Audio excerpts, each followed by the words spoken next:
Hello and welcome to Story Verdict. Toady, I'm going to tell you the story of son-in-law mocked my Purple Heart as trash and sat me with the janitors. The room went silent when a four-star general arrived to salute my father. The story goes like this. The moment my son-in-law picked up my Purple Heart from the marble floor, laughed and called it cheap military trash, I understood that silence had finally become dishonesty. The metal had slipped from the old walnut box beneath my arm when Blake Whitmore ordered me to move away from the front tables at his defense industry gala. 300 executives, lobbyists, retired officers, financiers, and government contractors were gathering beneath the glass chandeliers of the halcyon crown penthouse. Yet Blake seemed more concerned about my fade charcoal suit than the $80 million he was attempting to raise from the people entering the ballroom. He held the medal between two fingers as though it were a bottle cap pulled from a gutter.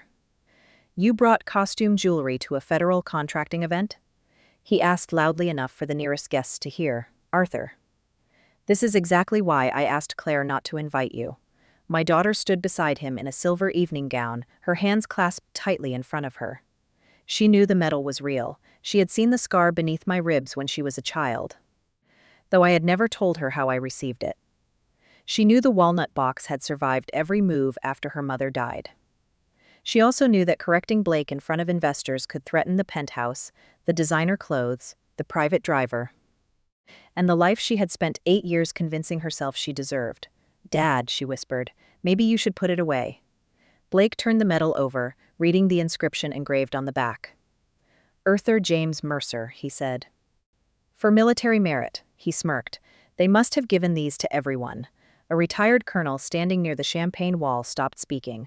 A woman from a major aerospace company stared at the ribbon and then at my face. I gave her a slight shake of my head. She looked away. Blake tossed the medal toward the open terrace doors. It struck the stone threshold, slid beneath the railing, and landed outside in the rain. A few guests gasped. Others pretended not to notice. Blake brushed his palms together. There, one less piece of junk cluttering the event. I looked at my daughter. Claire's eyes were wet, but she said nothing. "My name is Arthur Mercer." I was 69 years old that night, though Blake usually introduced me as Claire's elderly father, in the tone people use for a dependent relative who has overstayed his welcome. My hands were scarred and thick across the knuckles. Blake told people I had spent my life doing construction work. That explanation suited him because it made the penthouse look like proof that he had rescued Claire from an ordinary background. I had worked construction after leaving active duty. But the calluses had formed earlier, gripping weapons, climbing shattered walls, repairing communications equipment, and carrying injured men through places that did not appear on official maps. For 32 years. My military record had been divided between public service files and a sealed archive inside the Department of Defense. The public version said I entered the Army at 19, served in logistics and field operations, received several commendations, retired as a colonel, and later consulted on veterans' infrastructure. The sealed version documented Task Group Sentinel, covert extraction missions, counter-proliferation operations, and a command structure built to function when conventional units could not officially cross a border. The Purple Heart Blake threw into the rain came from an operation in which a fragment of concrete entered beneath my vest, while I carried a young captain named Nathaniel Peters out of a collapsing communications station. That captain later became General Nathaniel Peters, 4-star commander of United States Strategic Readiness. Blake had spent 6 months trying to secure an introduction to him. He had no idea the general called me every year on the anniversary of the mission and still addressed me as Sir when no one else was listening. I never told Claire the details because secrecy had once been part of survival and later became habit. Her mother Margaret knew enough to understand that my absences were not abandonment. She died from cancer when Claire was 17, leaving the two of us inside a small brick house near Alexandria. After Margaret's funeral, I tried to become an ordinary father. I attended Stinsky meetings, learned to cook badly, repaired neighbors' roofs, and accepted consulting work through veterans' networks. Claire wanted nothing to do with the military world. She associated uniforms with the years I was gone and hospital corridors with the year her mother died. I did not blame her. I placed my medals in the walnut box and stopped speaking about service unless another veteran asked a direct question. What Claire did not know was that my military work had produced more than a pension. During my final decade of service, I helped design a secure logistics architecture that could track equipment, fuel, medical supplies, and cyber exposure across unstable regions without revealing operational routes. The government retained unrestricted defense use. But several civilian applications were licensed after my retirement through a Veterans Technology Fund. I invested my share instead of spending it. The fund acquired pieces of satellite communications firms, secure manufacturing networks, emergency medical suppliers, and port security companies. I was never a public billionaire and had no interest in becoming one, but the Mercer Sentinel Trust eventually controlled assets worth more than anyone in my family imagined. I lived in the same brick house, drove a 12-year-old truck, and spent most mornings repairing furniture at a veterans rehabilitation center. Simplicity was not a disguise at first. It was the only life that allowed me to sleep. Then Claire met Blake Whitmore. He was 31, polished, ambitious, and capable of making every room feel as though it had been waiting for him. He had attended an elite business school, worked for a defense contractor for 4 years, and then launched Whitmore Strategic Systems, a company promising to modernize military procurement through predictive analytics. The first time he visited my house, he shook my hand firmly, called me sir, and asked thoughtful questions about my service. I liked him. That admission became difficult after everything happened, but it remained true. Blake did not begin as a cartoon villain. He began as a man who understood exactly what respect looked like and discovered that performing it opened doors. Claire loved his certainty. She had grown up surrounded by secrets, grief, and a father who answered emotional questions with practical solutions. Blake gave explanations for everything. He told her which city they would live in, which schools their future children would attend, which people mattered, and how success would protect them from the uncertainty that had shaped her childhood. They married within 18 months. I paid for the wedding quietly through the Mercer Sentinel Trust. Blake believed a private veterans foundation had sponsored the venue after hearing about my service. He thanked the foundation publicly and me privately for making the introduction. When his company struggled during its second year, I purchased the distressed debt through a fund he did not know I controlled. When his primary investor withdrew, the Sentinel Veterans Investment Board extended credit under strict conditions. When Claire became pregnant and suffered a late miscarriage, Blake insisted they needed a fresh start away from their modest apartment. I purchased the Halcyon Crown penthouse through a residential trust and granted Claire and Blake a conditional ownership interest. The arrangement was more generous than a lease and safer than an outright gift. If they maintained the property, paid taxes, obeyed financial disclosures, and did not use the penthouse as collateral for fraudulent activity, the trust would transfer increasing equity to them over 15 years. If they committed fraud, concealed debt, abused a dependent family member, or attempted an unauthorized transfer, the trust could reclaim possession through court-supervised enforcement. I did not insert the family conduct clause because I expected humiliation. The trust attorney recommended it after Blake tried to pledge Claire's previous apartment against a business loan without telling her. Blake signed the agreement after his lawyer reviewed it. Claire signed too. Neither read beyond the transfer schedule. They told everyone the penthouse was theirs. I allowed it because I believed pride might become stability if given enough time. Instead, the apartment became evidence in Blake's mind that confidence created property. Each rescue hardened into entitlement. Every time his company missed a target, he blamed timid lenders, government bureaucracy, disloyal employees, or my generation's outdated thinking. Each time Sentinel-backed financing prevented collapse, he told Claire his negotiating brilliance had forced investors to recognize his value. He began introducing me as a retired laborer who was good with his hands but uncomfortable around modern business. At first, I corrected him gently. Later, I stopped. I told myself I was observing character. Nathaniel called it what it was. "You're testing them," he said during one of our annual fishing trips. "Testing people without telling them there is a test is a poor command structure. They know enough to behave decently. True. Then the result matters. It matters. But do not pretend your silence is neutral. You are financing the battlefield and studying how they move." I knew he was right, yet I continued because some part of me wanted Claire to choose me without knowing the full weight of my name. I had spent her childhood leaving for missions I could not explain. I wanted proof that the ordinary father who returned was enough. Blake discovered quickly that I disliked public conflict. He mistook restraint for fear. He began asking me to sign over portions of the Sentinel Veterans Fund that appeared in my public retirement statements. Those documents showed only a small legacy share, less than 2% of the true holdings. But even that interest had grown to nearly $6 million.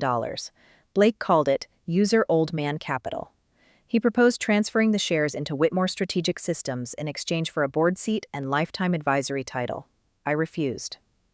He returned with a family growth plan, then a tax strategy, then a document claiming the transfer would protect Claire after my death. I refused each version. He became less polite.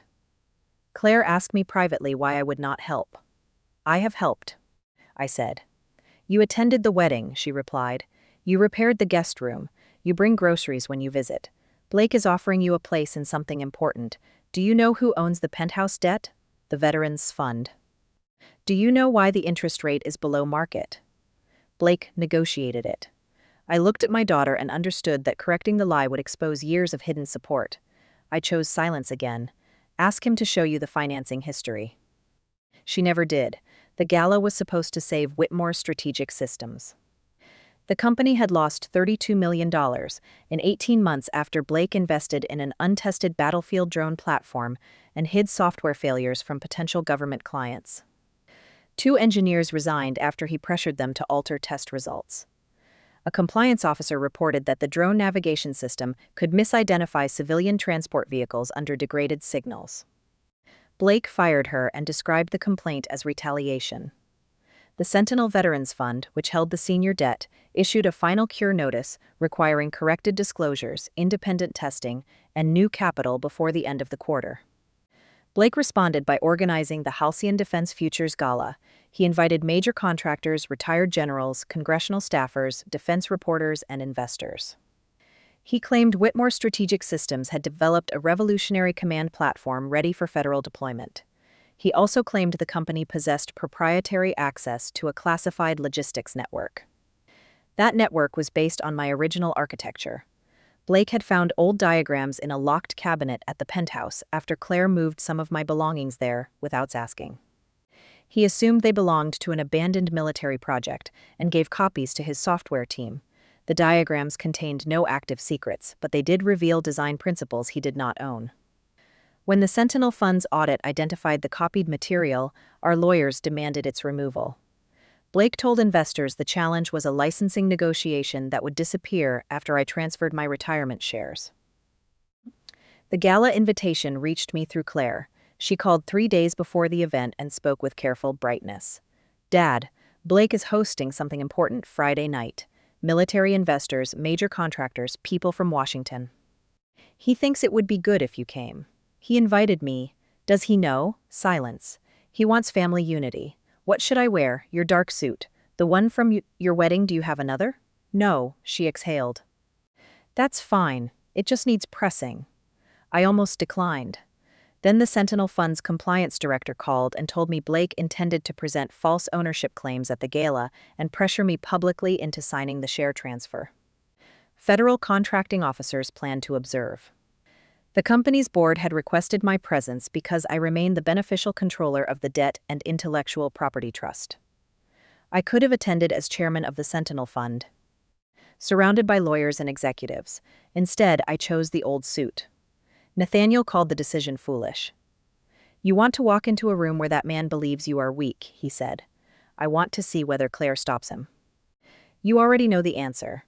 I know what she has done privately. Public courage is a different muscle. Then perhaps she still has it. Arthur, you carried men through gunfire because you understood when hope became denial. This is my daughter. Exactly. I arrived at the penthouse at 7:15 carrying the walnut box because Claire had asked me to bring something military for a heritage display. Rain had begun over the city.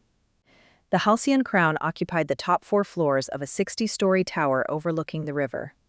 The private elevator opened into a marble gallery filled with blue light glass weapons and system models, and screens showing Whitmore Strategic Systems branding. Blake stood beneath a suspended drone prototype. greeting guests with the confidence of a man who believed the night had already rescued him. Claire saw me first. Her smile appeared and vanished when she noticed the suit. "Dad, you came." She kissed my cheek quickly, then looked toward Blake. "Stay here." Blake approached with his chief financial officer and two men from a major aerospace company. "Arthur?" he said. I thought Claire understood the guest standards. She told me to wear a dark suit. "That suit is older than my company. It has survived longer." One of the aerospace executives coughed to hide a laugh. Blake's expression tightened. "What is in the box?" "Military items for the display." He opened it without asking. The Purple Heart rested beside 3 letters, a worn photograph, unit patches, and a folded flag from Margaret's funeral. Blake picked up one of the letters. It was written by Nathaniel when he was still a captain, thanking me for carrying him out of the station and asking me to deliver a final message to his wife if he did not survive the next operation. "Private," I said. Blake returned the letter but kept looking through the box. "Nothing with the general's signature? Not one you need. The contractors expect real military credibility tonight. Then perhaps show them accurate test results." The chief financial officer looked away. Blake closed the box. "Claire, your father cannot sit near the investors dressed like this." "He's a veteran," she said weakly. "Half the room is military." "Exactly. They will recognize the difference between leadership and someone who drove supply trucks 40 years ago." I waited for her to correct him. She knew my public record listed field command, not truck driving. She lowered her voice. "Dad. The front tables are arranged by company. There's another place near the service corridor where you can be comfortable. Near the kitchen? The facilities team has a table there. You want me to eat with the janitors?" Blake smiled as though offering kindness. "They're hardworking people. You always say honest work matters." "It does. Then you should feel at home." Claire touched my sleeve. "Please, tonight has to go well." "And placing me behind the kitchen helps. It avoids questions." "Questions about what?" "About our background." She said the final word so quietly I almost missed it. Our background. The brick house, the old truck, the years before Blake. The father who packed school lunches after military briefings, the mother who died without diamonds, the life Claire had begun editing from her history. "All right," I said. Relief crossed her face. A young event coordinator led me through a side corridor to a round table beside the kitchen doors. 6 custodial employees and 2 drivers were eating before the main program. They looked startled when I sat down. A janitor named Luis offered me coffee. A woman named Renee moved her bag so I would have more space. They asked nothing about my suit or status. One of the drivers noticed the walnut box and asked whether I had served. "A little," I said. "My father was Marines," he replied. "Never talks about it. Some memories become heavier when spoken. You keep medals in there." One. He threw his away. "Why?" Said the medal remembered the men who did not come home better than it remembered him. I understood. We ate roast chicken from staff plates while the ballroom received steak and champagne. The food tasted better at our table because no one was measuring whose name mattered. Claire passed through the corridor twice and did not stop. Blake sent an assistant to ask whether I had brought the transfer documents. I said no. At 8:20, the formal program began. The kitchen doors remained slightly open, allowing us to hear the speeches. Blake described Whitmore Strategic Systems as a bridge between the wisdom of America's military past and the digital battlefield of tomorrow. He thanked investors, engineers, elected officials, and the Whitmore family's long tradition of national service. There was no Whitmore military tradition. His father owned shopping centers. His grandfather sold insurance. Blake had attended a university military leadership program for 1 semester and left after deciding the uniform limited personal expression. Yet he spoke about sacrifice as though he had personally invented it. Claire introduced him as a visionary who had devoted his life to protecting those who protect us. The custodial staff watched on a small service monitor. Luis glanced at me. "That your daughter?" "Yes, she speaks well. She always did." "Your son-in-law seems." He stopped. "Confident?" I was going to say shiny. I laughed. For several minutes, the evening almost became bearable. Then Blake announced a heritage presentation and asked staff to bring forward the military artifacts. His assistant hurried into the service area. "Mr. Mercer, the box. I carried it myself because I did not trust anyone else." The stage displayed uniforms, photographs, and medals borrowed from several retired officers. Blake introduced each owner with exaggerated respect. A former Navy captain received applause. A retired Air Force brigadier described procurement reform. When my turn came, Blake looked at the old box and changed his mind about inviting me to the stage. And this, he said, lifting the lid, belongs to a family member from a more modest service background. He held up the Purple Heart, a vintage military-style medal from Arthur Mercer's collection. It is not military style, I said from the aisle. It is military. Guests turned. Blake's smile remained. Of course, Arthur is proud of his years in support operations. I walked toward the stage. Claire stood near the podium, pale. Return the medal, I said. Blake turned it beneath the light. The ribbon is faded. So am I. Several veterans in the room did not laugh. Blake read the inscription, then addressed the audience. My father-in-law keeps many souvenirs. I admire nostalgia, but modern defense cannot be built by people clinging to old symbols. The medal is not a business proposal. Everything tonight is about the future. Then present the drone failure report. The room shifted. Blake's chief engineer froze near the screen controls. Blake lowered his voice. Do not do this. You invited contractors to invest in a system whose degraded signal test failed 8 times. You have no access to those results. You asked me to transfer shares into the company holding them. Because your retirement fund is underperforming. The Sentinel Veterans Fund outperformed your company by 43% last year. The investors began whispering. Blake's face hardened. You read one statement and think you understand defense finance. I understand enough to refuse. This is not the place. Then stop using my service as decoration. He looked toward Claire. Remove him. She stepped closer but did not touch me. Dad, please go back to the staff table. You know the medal is real. Yes. Tell him, this isn't about whether it's real. What is it about? Her eyes moved toward the investors. Blake needs tonight, and you need what? Our life. Blake laughed under his breath. Arthur, you heard her. Go sit with the janitors. They are the only people here impressed by old metal. The walnut box slipped from my arm when he pushed it toward me. The metal struck the floor. He picked it up, called it trash, and threw it into the rain. That was the moment I understood Claire had made her choice long before the gala. She had not chosen Blake because she believed every lie. She had chosen the life around the lies and accepted whatever silence kept it intact. I did not shout. I did not strike him. I did not reveal anything. I walked through the terrace doors into the rain. The medal lay near a stone planter, half submerged in muddy water. I knelt and picked it up. Rain ran through my hair and down the collar of the old suit. The ribbon was dirty. The metal was scratched along one edge. I wiped it with my thumb. 36 years earlier, a surgeon had placed the medal beside my hospital bed while Nathaniel lay unconscious 2 rooms away. I had felt embarrassed receiving it. 3 men died during that operation. The medal represented injury, not superiority.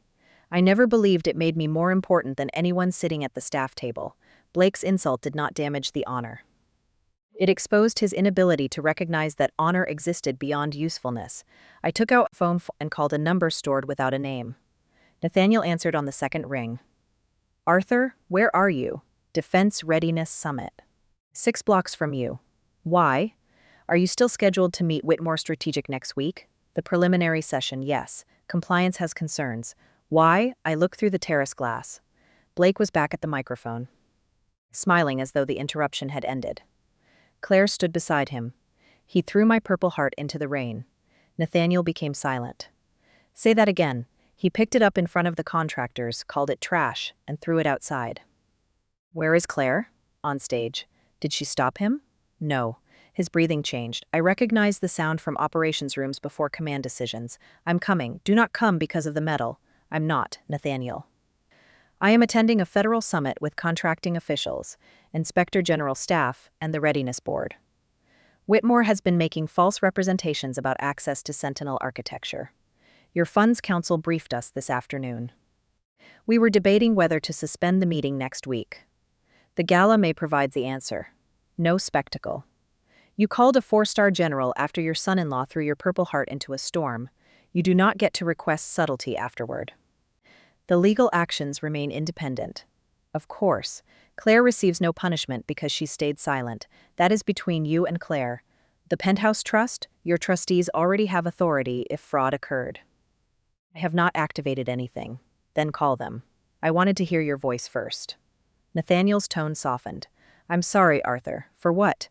For the part of you still hoping your daughter would stand. I closed my eyes. Come if the contracting evidence requires it. It does. And Nathaniel? Yes? Do not salute me for theater. I have wanted to salute you publicly for 36 years. That is exactly the problem. No, sir. The problem is that men like Blake believe honor exists only when powerful people recognize it.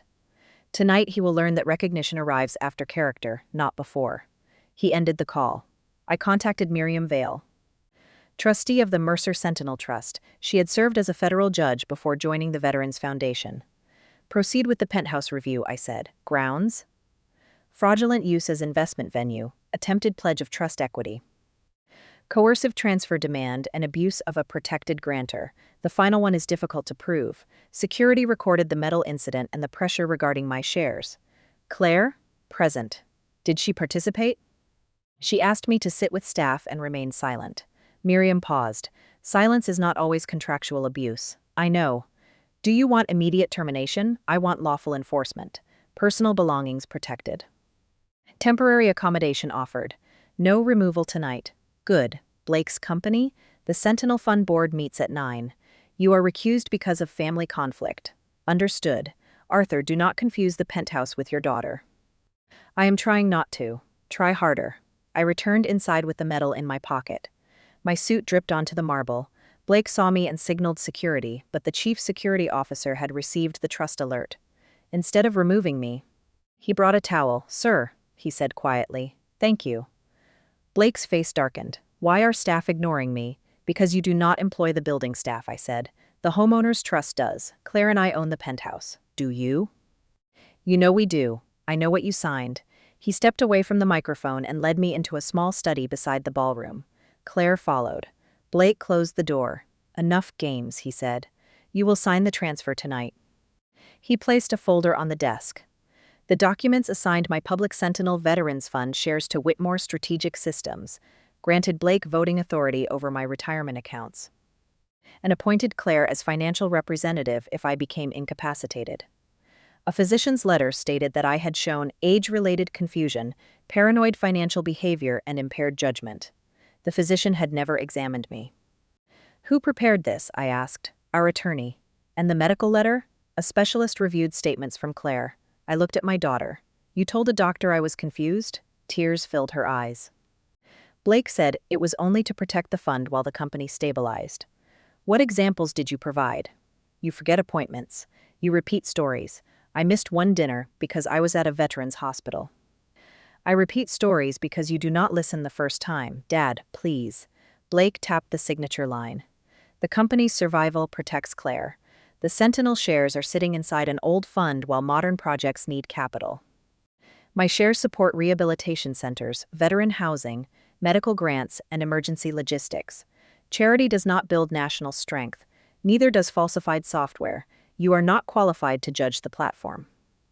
I wrote the architecture you copied. He stared at me. Claire stopped crying.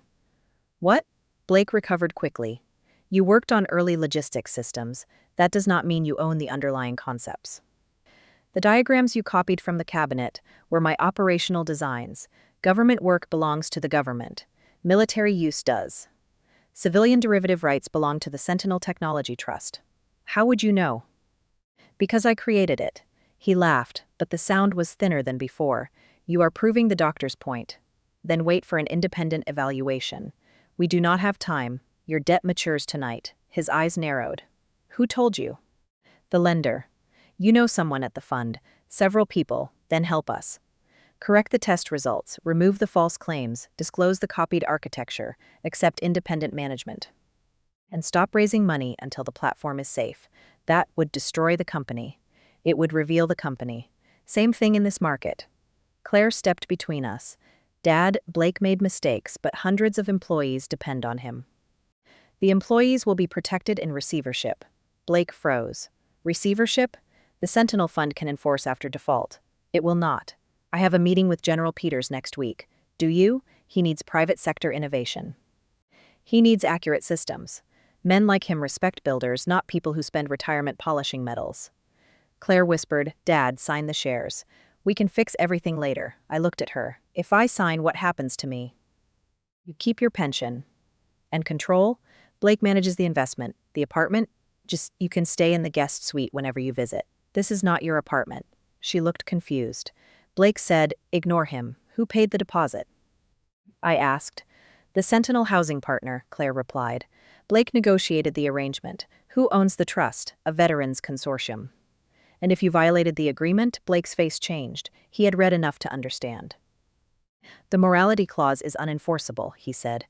The fraud, unauthorized pledge, and coercion clauses are not. You have no authority to trigger them. No, the ballroom doors opened before he answered. A military aide entered the study. General Peters has arrived. Blake's expression transformed. He straightened his jacket, smoothed his hair, and closed the transfer folder. Why is he here?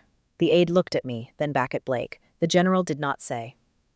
Blake hurried into the ballroom. Claire followed. I remained near the desk for one breath, then walked behind them. The music had stopped. Through the glass entrance gallery, I saw black government vehicles lined along the tower drive below. Security personnel moved through the lobby. Four-star General Nathaniel Peters entered the penthouse wearing his dress uniform, accompanied by senior officers, Defense Department contracting officials, Inspector General representatives, and members of the Strategic Readiness Board. Every defense executive in the ballroom stood. Blake reached the front with his hand extended. General Peters, this is an extraordinary honor. Blake Whitmore, founder and chief executive of Whitmore Strategic Systems. We have been preparing for our meeting. Nathaniel passed him without touching the hand. Blake turned and followed. The general's gaze moved across the room, past the contractors, past the stage, and toward the service corridor where the custodial staff had gathered. Then he saw me beside the study door, rain still darkening the shoulders of my suit. He stopped. For a moment, the ballroom disappeared. And I saw the young captain beneath concrete dust, blood filling his boot, still trying to radio coordinates while the building collapsed around us. Nathaniel approached slowly. His eyes dropped to the mud on my sleeve and the purple heart in my hand. Is that the medal? He asked. Yes. May I? I placed it in his palm. He cleaned the edge with a white handkerchief, fastened the ribbon carefully, and pinned it to my old suit. Then he stepped backward and raised his right hand in a formal salute. Every active duty officer accompanying him followed. Several retired officers in the room came to attention. The contractors remained standing in silence. Colonel Arthur James Mercer, Nathaniel said, his voice carrying across the ballroom, former commander of Task Group Sentinel, architect of the Sentinel Logistics Network, recipient of the Purple Heart, Distinguished Service Cross, Defense Superior Service Medal, and classified honors not yet available for public release. On behalf of the officers you trained, the soldiers you brought home, and the nation that benefited from work most citizens will never know, welcome back, sir. I returned the salute. My hand remained steady until he lowered his. Blake stared as though the room had changed languages. Claire covered her mouth. Nathaniel turned slightly toward the audience. 36 years ago, Colonel Mercer carried me through a burning communications station after shrapnel entered beneath his armor. He refused evacuation until every surviving member of our team was accounted for. Later, he built the operational system that became the foundation of modern distributed readiness. Many of your companies use civilian technologies derived from his work. Blake whispered. He was logistics support. Nathaniel looked at him. He was my commander. The public record says Colonel. The public records is accurate and incomplete. Why was it hidden? Because classified service is not designed to impress gala guests. A few people looked toward the terrace where Blake had thrown the medal. Nathaniel's face hardened. I am told you referred to Colonel Mercer's Purple Heart as trash. Blake regained enough control to smile. There was a misunderstanding. I believed it was a replica because Arthur never discussed his service. You read his name on the reverse. The lighting was poor. Then why did you throw it into the rain? A private family argument. Nathaniel stepped closer. A Purple Heart does not grant a person moral perfection. It does not make Colonel Mercer's opinions automatically correct. It does not require you to admire him. But mocking a combat decoration while seeking contracts from the people who understand what it represents reveals judgment relevant to federal responsibility. Blake looked toward the contracting officials. Surely personal conduct does not determine technical merit. A woman from the Defense Contract Integrity Office answered. Personal cruelty alone would not cancel a lawful contract. False test representations, unlicensed use of protected architecture, concealed financial distress, attempted coercion of a rights holder, and misleading statements regarding General Peters' support may. The screens behind the stage changed. Whitmore's strategic systems investor presentation disappeared. A formal notice appeared. Mercer review suspended. Pending safety, ownership, and integrity investigation. Blake turned toward his technical director. Who authorized that? The Department of Defense suspended the preliminary review, the official said. No contract existed to cancel. Your company falsely represented conditional interest as pending approval. We were scheduled to meet, Nathaniel answered.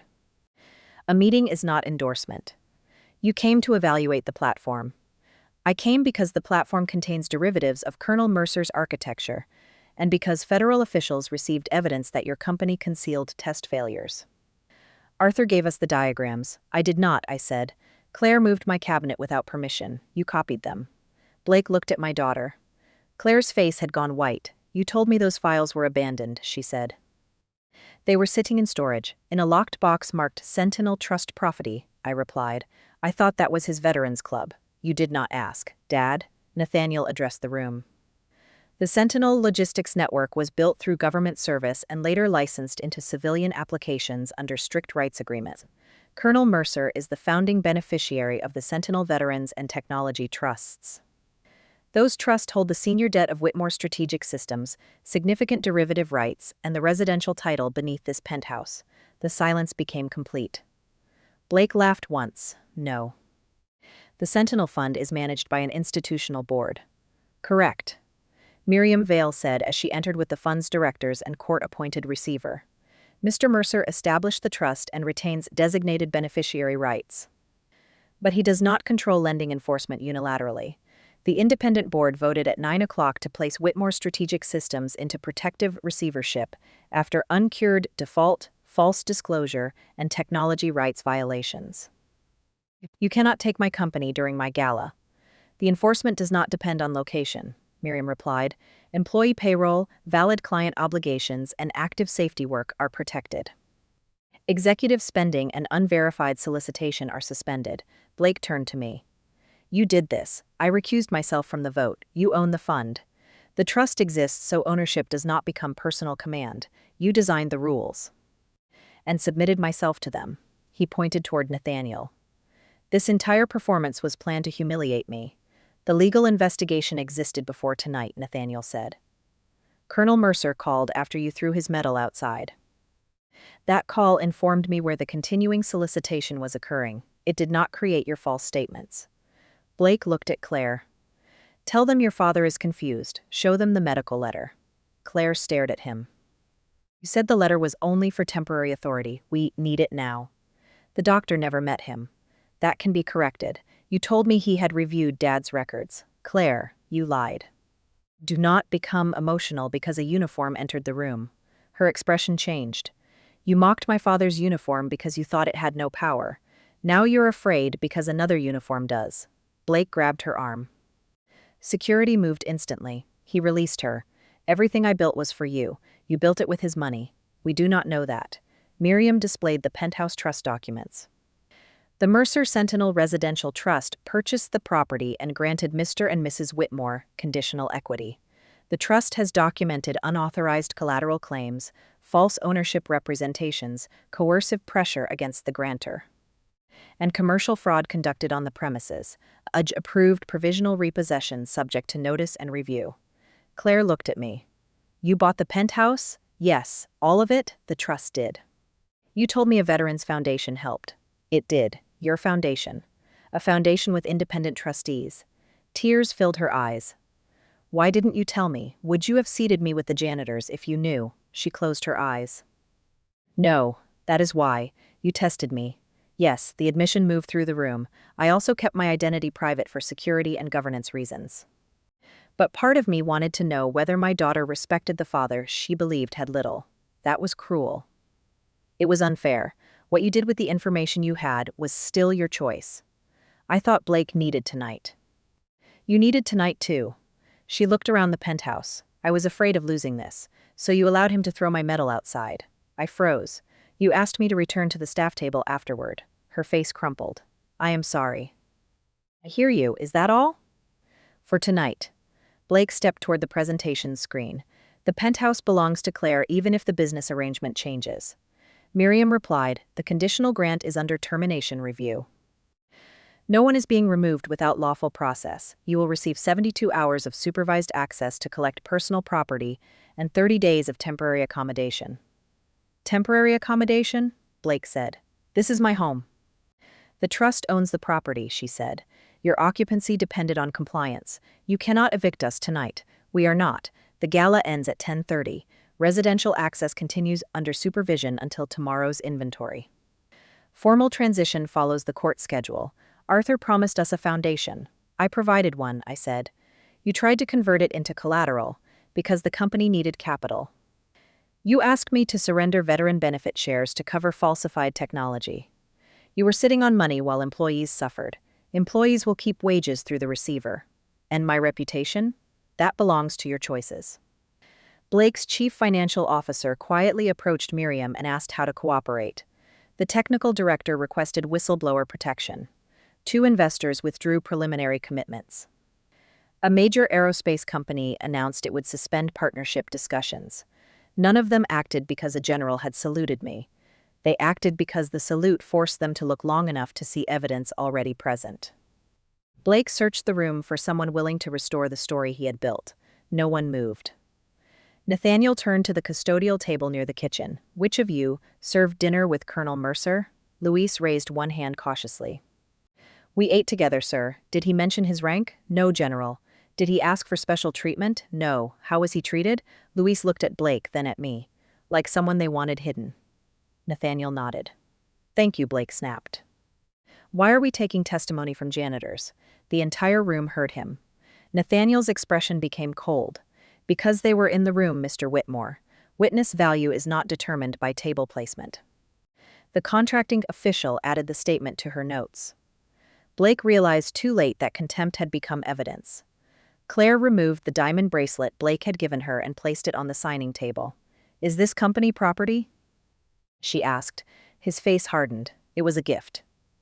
Miriam checked a file, purchased through an executive development account. It will be inventoried pending review. Claire stepped away from him. The dress? Paid personally from your account. The receiver said, it remains yours. The car? Leased through Whitmore Strategic Systems. The furniture? Mixed ownership. Personal items remain protected.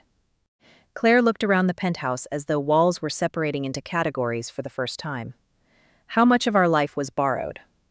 Blake answered before anyone else. Every successful person uses leverage. That isn't what I asked. Do not turn against me because your father staged a military parade. He didn't make you throw the medal. It was metal.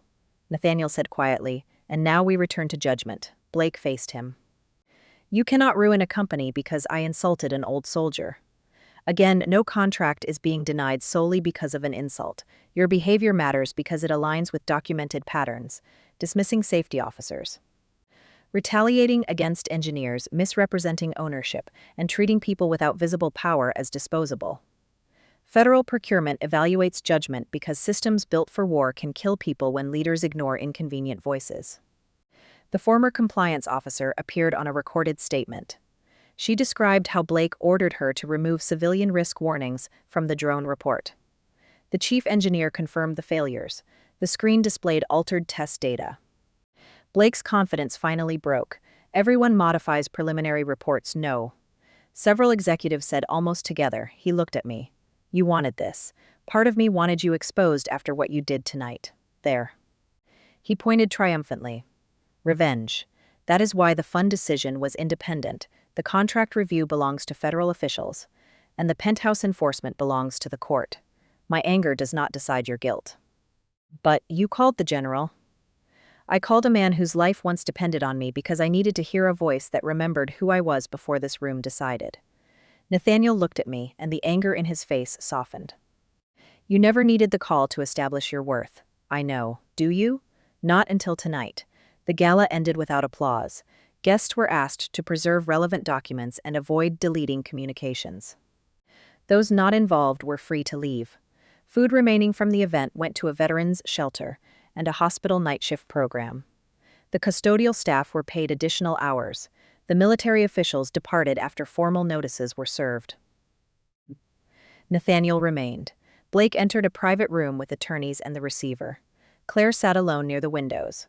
I returned to the terrace and cleaned mud from the Purple Heart beneath a covered light. Nathaniel joined me carrying 2 glasses of water. "You should have brought a coat," he said. "I did." Blake said it looked cheap. "I have airlift capability. I can solve this. Do not deploy aircraft against bad tailoring," he smiled. Then looked at the metal. "Is it damaged?" "Scratched. We can replace it."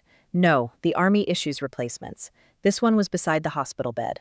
"So was I. You were unconscious. Best condition for listening to your lectures." You stood in silence. "You saluted me publicly," I said. "I did. I asked you not to make theater. I saluted my former commander. The room provided the theater. The introduction was excessive. I omitted 2 classified citations." "Nathaniel, you called because your daughter stayed silent. The words landed without cruelty." "Yes. Not because Blake insulted the metal." "Both. Which hurt more?" "Claire, of course. I spent years away." "Maybe she believed silence was what I taught her." "You taught her more than one thing. Adults choose which lessons to keep. I bought the apartment without telling her. You rescued her without accountability." "Yes." "You let Blake believe confidence caused support." "Yes. You created the conditions for entitlement." "Partly. And he still chose fraud. Claire still chose comfort. Responsibility can be shared without becoming equal." "You sound like Miriam." "She frightens me into clarity." At 2 a.m, Blake left with counsel. He was not arrested. The federal investigation required document review, witness interviews, and technical analysis. Online commentators later claimed military police dragged him from the gala. They did not. He surrendered his passport under a civil order because investigators identified overseas accounts. But he walked out beneath an umbrella and entered a car, provided by his attorney. Claire remained in the penthouse. I approached her near the staff table where the janitors had eaten. "Dad," she said, "do you want to talk?" "Not tonight." "I did not know. You knew he was cruel. I thought he was under pressure. You knew the metal was real, yes. You knew I was your father." She began crying. "Yes, then we start there. Are you taking the home?" "The trust is enforcing the agreement. Temporary housing has been arranged. Could you stop it?" "I could request reconsideration, but the independent trustees would still review fraud. I will not ask. So you can say if I choose not to." "I saved you repeatedly. The rescuing became part of the danger. I never asked you to buy this place. You accepted it, because I thought Blake earned it. You accepted the story that made him impressive and me embarrassing." She looked toward the kitchen. "I made you sit with staff. They treated me well. That makes it worse, yes. Will you forgive me? I do not know. Do you still love me? Yes. Then why does it feel like you are abandoning me?" "Because our family confused love with preventing consequence." She flinched. "You sound like a general." "No. I sound like a father who waited too long. Where will I go?" "A furnished apartment for 30 days. After that." "You have personal savings, education, and the right to build a life not dependent on Blake." "The savings are small. Small is not nothing. Will you help me? I will pay for independent legal advice, therapy, and a financial review that does not place me in control. I will not restore the penthouse or fund luxury." She nodded slowly. "Is Blake going to prison?" "I do not decide." "Do you want him to?" Part of me wanted him to feel powerless tonight. "Prison is a legal question, not an emotional one. You always sound so controlled." "I spent 30 years learning control because mistakes killed people, and with me, control became distance. I hated that. I know." Blake always had an answer, even when it was false. Especially then. She covered her face. I wanted to hold her. My arms almost moved. Then I remembered how many times comfort had allowed us to leave truth unfinished. I sat across from her instead. We remained there until dawn without speaking. At 8, inventory teams entered the penthouse. They photographed trust-owned art, corporate electronics, leased furniture, company documents, and assets purchased through executive accounts. Claire's clothing, photographs, personal jewelry, books, and her mother's belongings remained untouched. Blake's lawful property was boxed for supervised collection. The walnut metal box returned to me. The apartment did not become empty in minutes, though the room looked different as corporate displays disappeared. On the kitchen table, I left an old olive military backpack that Blake had once mocked during a visit. Inside it were copies of the court notices, temporary housing keys, 2 transit cards, a list of independent attorneys, and the phone number for the Veterans Family Counseling Program. Blake later told reporters I had left him a backpack and a bus ticket like a homeless recruit. The story spread because humiliation sells better than accuracy. The temporary apartment had secure parking, 3 bedrooms, and river access. The transit cards were included because his company vehicles had entered receivership. I did not leave him on a street. I removed the belief that my resources would preserve his performance. Nathaniel's vehicle waited downstairs. Before leaving, I walked through the penthouse one final time. Margaret's framed photograph stood near the bedroom. Claire had kept it there even while editing the rest of our past. I touched the frame and remembered promising my wife that I would protect our daughter. For years, protection had meant money, property, silence, and solving problems before Claire felt the full weight. I had protected her from insecurity and accidentally protected her from evidence. "Ready?" Nathaniel asked. "No." "Good. People who feel ready after losing a family story are usually lying." We drove north to a veterans retreat called Cedar Ridge, a rehabilitation and residential center supported by the Sentinel Trust. Blake had mocked it as an expensive campground for retired soldiers. In reality, Cedar Ridge provided trauma care, physical therapy, legal services, adaptive sports, and quiet housing for veterans who did not want to enter institutions designed around pity. I had helped purchase the land but had never stayed there. Nathaniel arranged a private cabin near the lake. "You can remain as long as you like," he said. "I own part of the trust. The trust owns the cabin." Miriam infected you with legal language. She said you needed structure. I need sleep. That too. He left after lunch because 4-star generals have responsibilities even after family disasters. I sat on the cabin porch with the Purple Heart on the table.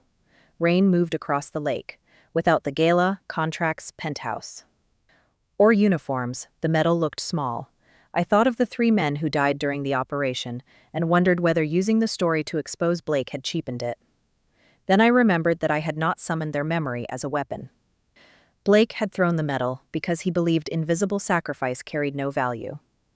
Nathaniel's salute did not transform the medal, it transformed the room's understanding. Those were different things. The investigations lasted nearly 3 years. Whitmore Strategic Systems entered protective receivership. Employees who had not participated in fraud retained wages and were transferred to compliant projects. The unsafe drone platform was suspended, redesigned under independent engineering leadership, and later sold to a major contractor after civilian risk testing. The copied Sentinel architecture was removed. Several engineers received whistleblower compensation.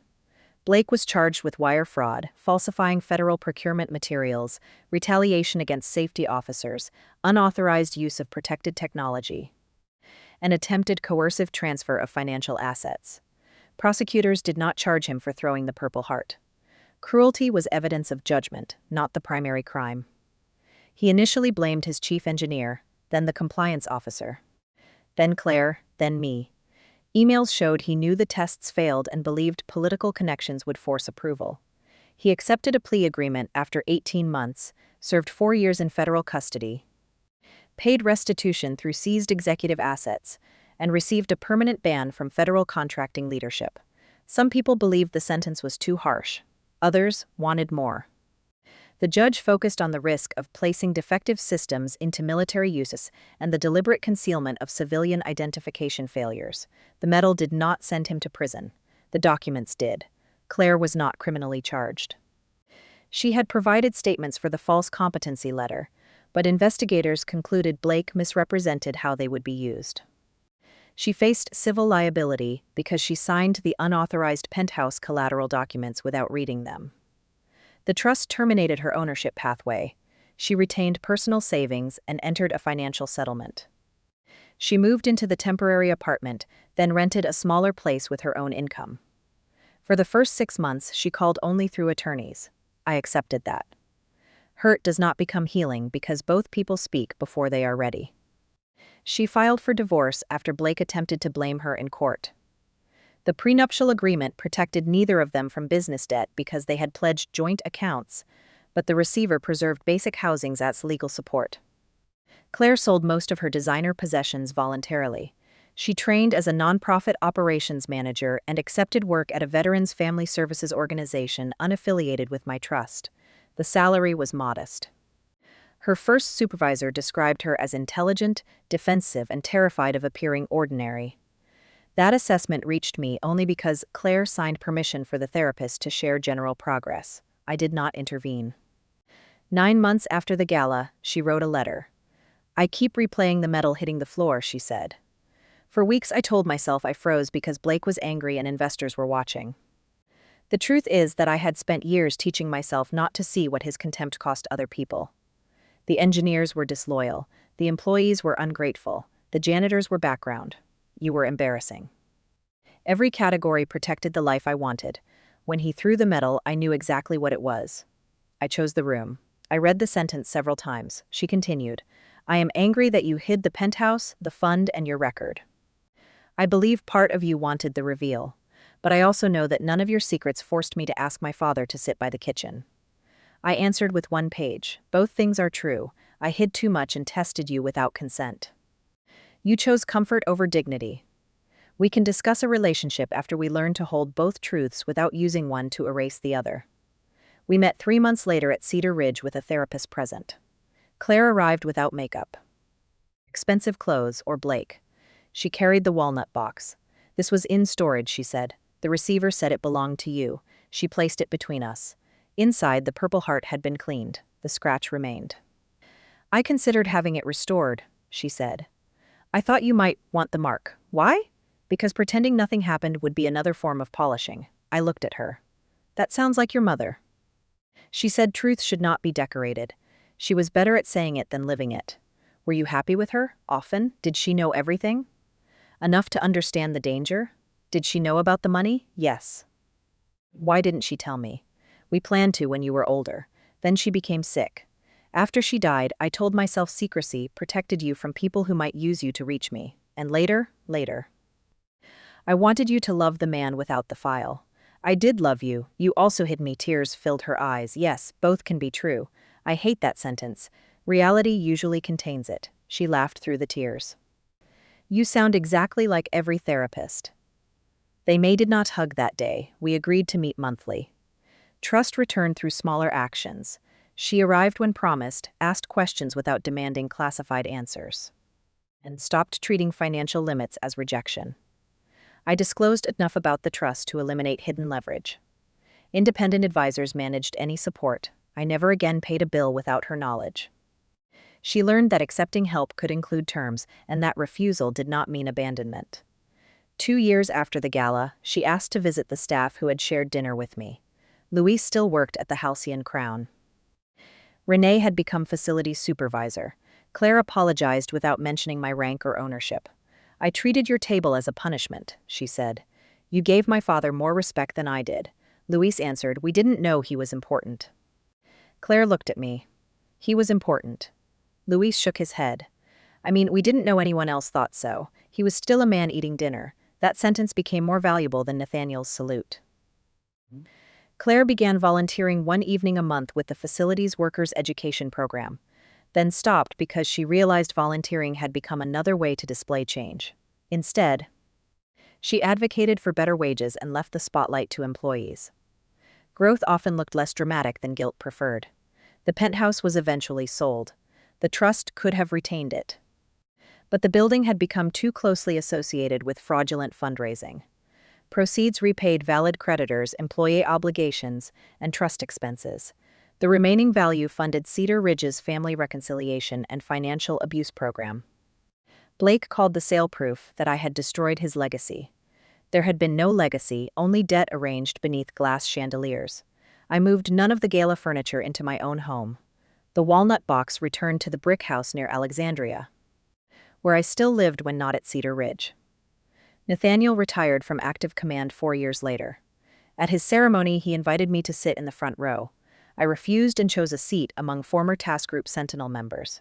During his speech, he thanked the commander who taught me that authority exists to bring people home, not to make them stand when you enter. He did not name me. I appreciated that more than the public salute. Afterward, he handed me a sealed folder.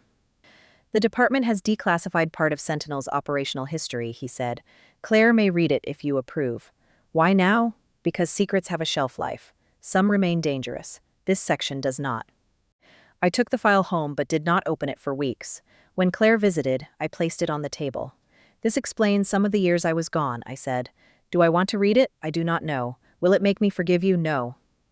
Will it explain you? Partly. She opened the folder. The report described missions without operational details, the station collapse, the convoy evacuation, the logistics system, and the names of those who did not return. Claire read silently for more than an hour. When she reached Nathaniel's extraction, she stopped. You carried him? Yes. After you were injured? Others carried equipment. We moved together. The report says you refused evacuation. The perimeter had not cleared. Mom knew. She knew I was wounded. Not where. I spent years thinking you missed my birthday because paperwork mattered more. I was in surgery. Why didn't you tell me afterward? I thought describing danger would make my absence harder. It made it emptier. Yes, she closed the file. You were protecting me again. Badly. Yes, we laughed without joy, but the laughter did not feel hostile. She asked whether she could keep a copy. The department had approved family access. I said yes. She later donated nothing from it to reporters despite offers. That choice mattered. Blake wrote from prison during his 3rd year. The first letter accused me of destroying him because he insulted a medal. I returned it. The second claimed Claire had manipulated him into building a life she could not afford. I gave it to her attorney. The third was different. I knew the medal was real, he wrote. I threw it because you were refusing the transfer and because every contractor in the room represented the future I needed. You represented a past I thought had no leverage. The medal was the only visible thing you valued, so I wanted to prove I could reduce it. When General Peters saluted, I did not feel surprise first. I felt terror because I understood that I had measured every person by the consequences of disrespecting them, and I had finally miscalculated. He admitted altering test reports. I believed the system would eventually work because my company needed it to. Every failure became temporary, every warning became disloyalty. I treated engineering the way I treated family. Reality could be postponed until someone important agreed with me. He did not ask for money. He asked whether I believed he could change. I answered once. Change is demonstrated after access disappears. Complete your sentence, repay what you can, follow restrictions, and build something honest without using my daughter, my service, or my name. Belief can come later. After release. He worked in a warehouse technology company under supervision and outside federal contracting. His first role involved inventory reconciliation. Claire found the irony satisfying. I told her not to turn another person's ordinary work into punishment. She apologized. Blake eventually became competent, though not prominent. We never restored a family relationship. He sent one final letter after 5 years.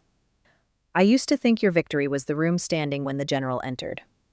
Now I understand the janitors had already treated you better while believing you were nobody. I lost before the salute. I kept that letter inside the walnut box. Not because it redeemed him, but because it named the truth accurately. My retirement became quieter. I spent more time at Cedar Ridge teaching veterans how to evaluate predatory contracts, protect benefits, and separate family love from financial access. Many had stories less dramatic than mine and more devastating. A son used his father's disability payments. A spouse forged power of attorney documents during deployment. Parents pressured a wounded daughter to transfer settlement funds. Adult children treated pensions as future inheritance rather than the veterans' present security. None of them owned penthouses or knew generals. Their harm mattered equally. I told them not every story ended with a motorcade. Most justice arrived through legal aid, corrected documents, direct deposit changes, housing support, therapy, and the difficult sentence, "No, I will not sign that." We created the honor protocol, though I disliked the name at first. It required financial institutions, veterans' hospitals, and benefit advisors to trigger independent review when a family member pressured an elderly or injured veteran to transfer protected assets. The protocol did not assume families were dangerous. It recognized that love, dependence, fear, and entitlement could exist together. It provided private interviews, capacity evaluations by independent physicians, cooling-off periods, and legal counsel. Nathaniel called it my most important command. No one salutes a procedure, I said. That is why procedures are safer than commanders. Claire joined the advisory council only after applying through an independent process. The board rejected her first application because her professional experience was too limited. She did not call me. She completed additional training and applied again 2 years later. The board accepted her for a junior operational role. During her first meeting, she introduced herself as Claire Mercer, Family Services Coordinator. She did not mention the gala. Everyone already knew. Her work focused on spouses and children who had built identities around veterans' hidden trauma and financial support. She spoke honestly about resentment, without using resentment to excuse betrayal. "My father's secrecy hurt me," she told one group. "I used that hurt as permission to participate in his humiliation." Those are not equal truths. But they are both real. I watched from the back once, then stopped attending because my presence altered the room. She needed work that did not become another extension of my rank. Years later, Claire remarried. His name was David Lynn, a public school principal whose father had served in the Navy. Before the engagement, she disclosed her debts, history, and the penthouse scandal. She refused financial support from me for the wedding. I offered to host it at Cedar Ridge's community hall under the same rate charged to staff families. She accepted after reviewing the contract. The ceremony was small. Luis and Renee attended. Nathaniel wore a plain suit and complained that retirement had removed everyone's fear of interrupting him. I wore the old charcoal suit, repaired at the shoulder. The Purple Heart remained inside the walnut box at home. Claire noticed its absence. "You didn't bring it. It is not attending the wedding. I thought you might wear it." "Why?" "Because last times. This is not a correction ceremony." She nodded. "Good." Before walking down the aisle, she asked whether I would stand beside her, not give you away. "No one owns the transfer. Your mother would approve. I wish she were here. So do I." We entered together. At the reception, David thanked the custodial staff by name before thanking the guests. Claire caught my eye. No general arrived. No one saluted. Nothing froze at midnight. The absence of drama felt like safety. As I grew older, the Purple Heart remained scratched. Museums requested it. After task group Sentinel's history became partially public, I declined. The medal belonged neither in a penthouse display nor behind glass. Eventually, I donated it to Cedar Ridge's Patient Rights Center with one condition. The exhibit would not focus on me. The display placed the medal beside a custodian's work badge, a nurse's incident report, an engineer's whistleblower letter, and a copy of the independent capacity policy. The plaque read, "Honor is not proven by woe salets. It is revealed by how we treat people who we owe cannot harm our ambition." Blake's name did not appear, neither did Claire's. The story had become larger than our family. On the 10th anniversary of the gala, Nathaniel and I returned to the Halcyon Crown. The penthouse had become a training venue owned by an employee investment cooperative. A technology ethics conference was underway. A young event worker asked us to use the side elevator because the main entrance was reserved for speakers. Nathaniel opened his mouth, probably to mention that he had once commanded half the room's institutional ancestors. I stepped into the side elevator. "Arthur," he said, "we are former senior officers. We are also not speakers. You enjoy this too much. Rank expires at the edge of relevance. 4 stars should have a longer warranty." At the top, we passed the terrace where the medal had landed. The stone had been replaced during renovations. Nothing marked the location. Inside the ballroom, engineers discussed safety reporting and procurement ethics. Luis, now director of building operations, greeted us warmly and handed Nathaniel a visitor badge. "General," he said, "please keep this visible." Nathaniel looked offended. "Do you know who I am?" Luis smiled. "Yes. That's why I know you can follow instructions." I laughed so loudly people turned. We ate lunch at a table beside junior technicians. No one recognized me. One young engineer described a supervisor who dismissed her risk report. I asked what she planned to do. "Document it, escalate through compliance, and leave if they bury it." "Good. You sound like my grandfather. He is probably wise. He watches conspiracy videos all day." "Then perhaps not," Nathaniel whispered. "The legendary commander in action." The engineer looked at him. "Were you military?" "A little," he said, stealing my answer. After the conference, we stood near the windows overlooking the city. "Do you regret the salute?" I asked. "No. I do sometimes." "Why?" The room learned the wrong lesson first. They thought disrespect became wrong because a general recognized me. And later? Some learned it was wrong before you arrived. The first lesson got their attention. Attention is not understanding. It can be the door. It can also become worship. Nathaniel nodded. That is why you built the protocol. That is why the protocol does not include generals. A tragic design flaw. He became quiet. Would you have called me if Blake had thrown the medal but Claire defended you? I considered it. Probably not. Then the call was never about military honor. No, it was about fatherhood. Yes. Did you get her back? I looked toward the service corridor where Claire had once asked me to sit. There was no earlier version waiting to be restored. We built something new. Better, more honest. That is usually better. Nathaniel died several years later after a short illness. His medical directive was clear, independent, and annoyingly detailed. He refused extraordinary treatment after recovery became impossible. At his bedside, he joked that the four-star general finally had enough documentation to prevent subordinates from improvising. You carried me once, he said. Do not carry me past the line I wrote. I will follow the order. You always hated those. Only foolish ones, he smiled. Did I serve well? Yes. Did I become too fond of ceremony? Yes. Did the salute help? That night, yes. Then stop complaining about it. He died holding my hand. Active officers saluted his coffin. I stood among his family uniform. Claire stood beside me. Is this hard? She asked. Yes. Do you want to leave? No. Do you want me to stay? Yes. She stayed. That small answer measured our rebuilt relationship more accurately than any penthouse deed. I eventually transferred the remaining Sentinel Trust voting interests into a permanent veteran, employee, and public benefit structure. No child, spouse, commanding officer, or political appointee could inherit unilateral control. The board asked whether I was worried the organization might abandon my original mission after my death. Every commander worries, I said. The answer is not permanent personal authority. The answer is governance strong enough to correct future leaders. Claire received no special shares. She had a salary, retirement account, and the right to apply for grants under the same rules as anyone else. When I told her, she smiled. Blake would say you disinherited me. Do you? No. You stopped turning love into infrastructure. Your mother would have liked that sentence. I borrowed it from you. Then it probably had too many clauses.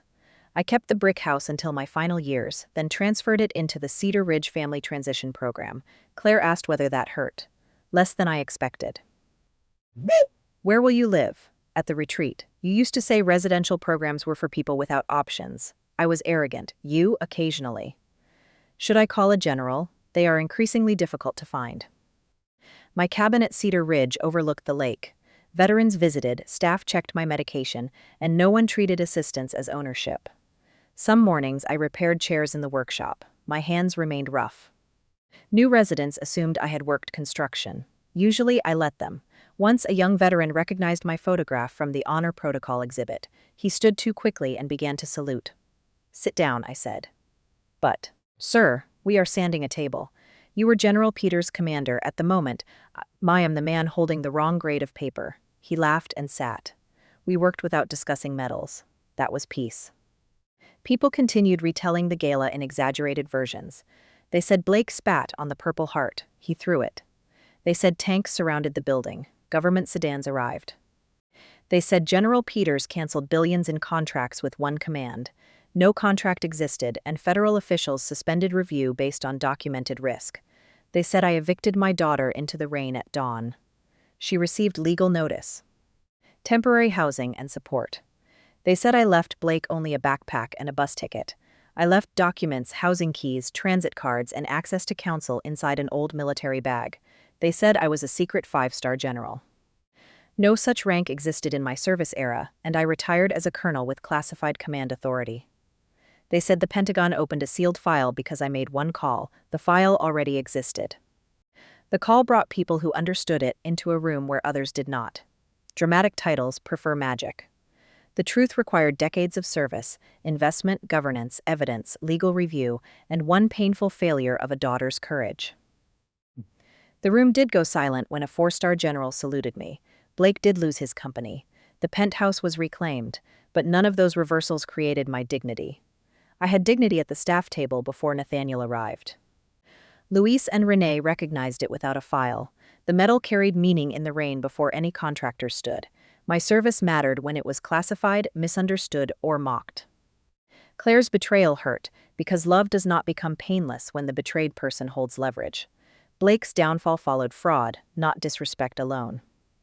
The most important lesson was not that an apparently powerless veteran might secretly know a general.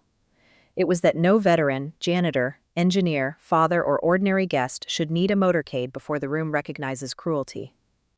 On my final visit to the Honor Protocol Center, I stood before the scratched medal. A school group entered with a guide. One student asked why the ribbon was faded. The guide explained that medals age like everything else. Another asked why a janitor's badge was displayed beside it. Because the man who wore the medal was treated kindly by custodial workers and cruelly by powerful people, she said. The exhibit asks us which behavior showed more honor.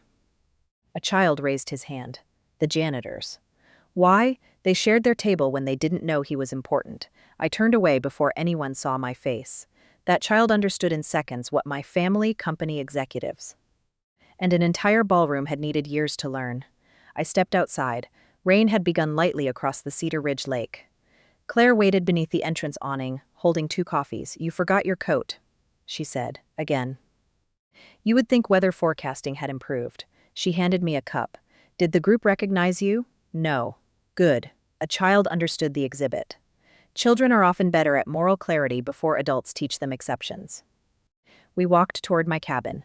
Dad, she said, do you ever wish you had told me everything before the gala? Yes. Do you think I would have become different? You would have treated me differently. That is not what I asked. I do not know. Sometimes I think I failed a test I did not know existed. You did. She looked at me. That sounds unfair. It was, and I still failed something real. Yes. I hate both truths. So do I. She linked her arm through mine as the rain strengthened. I am glad you called General Peters. He enjoyed it too much. I know. He told the story at every dinner. He omitted all my objections. He said your objections improved the entrance. We reached the cabin porch. The lake disappeared behind silver rain. For a moment I remembered the terrace, the metal in the mud, Blake's laughter, Claire's silence. And the instant Nathaniel raised his hand, that memory would never become pleasant. It no longer controlled the meaning of my life. I had spent years believing honor was something protected inside a wooden box, sealed inside a Pentagon file, or recognized through a salute. Honor was simpler and more demanding. It was what remained when no reward was visible. It was an engineer refusing to erase a safety warning, a custodian sharing a meal, a trustee protecting employees during enforcement, a daughter admitting the comfort she chose, a father acknowledging the damage of silence, a general following another man's medical directive, and a wounded veteran refusing to use power as permission for revenge. Blake threw my Purple Heart into the rain because he thought the object had no social value. The general's salute proved he had miscalculated status. The years afterward proved status had never been the point. I did not reclaim my life when the ballroom stood. I reclaimed it when I stopped financing disrespect, allowed law to handle fraud, accepted that Claire's apology could not restore the father I had wanted to be, and built a relationship where neither of us needed secrets to feel safe. The penthouse disappeared. The company changed hands. The uniformed motorcade became an internet legend. The medal entered a public exhibit. Nathaniel died. Claire rebuilt.